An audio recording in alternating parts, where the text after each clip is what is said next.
Let's now move to micronutrients. And let's start with the vitamins. Vitamins are present in small amounts in food.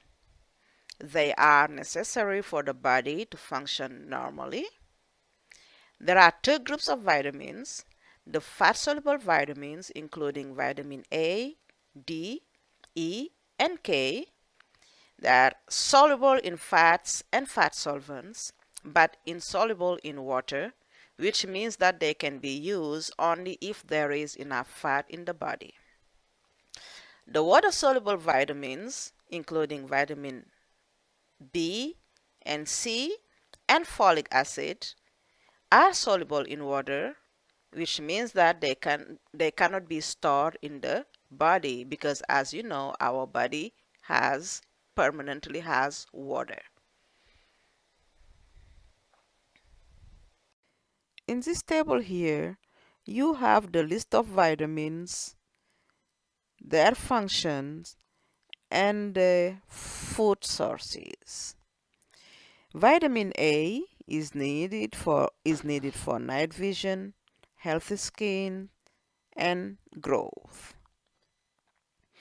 It comes mainly from foods like tomatoes, cabbage, lettuce, pumpkins, mangoes, papaya, carrots, liver, kidney, egg yolk, meaning the yellow part of the egg, milk, butter, and cheese cream.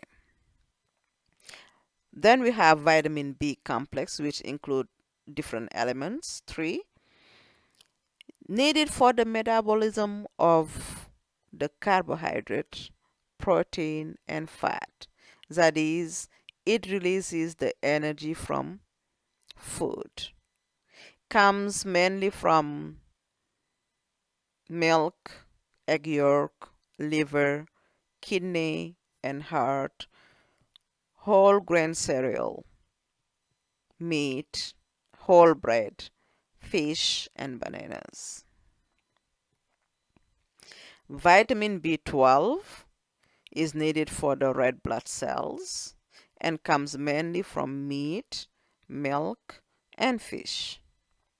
Vitamin C helps have healthy skin, aids heal wounds, and assists in the absorption of iron.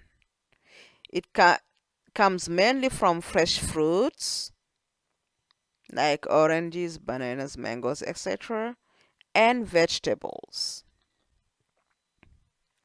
Vitamin D is needed for the absorption of calcium from the small intestine, and also for the calcification of the skeleton, meaning that it helps strengthen the teeth and the bones. It comes mainly from eggs, butter, fish, fortified oil, fats, and cereals.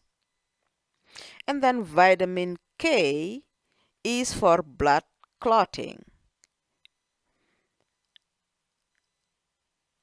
It comes from green leafy vegetables like lettuce, spinach, fruit, cereal, meat, and dairy products.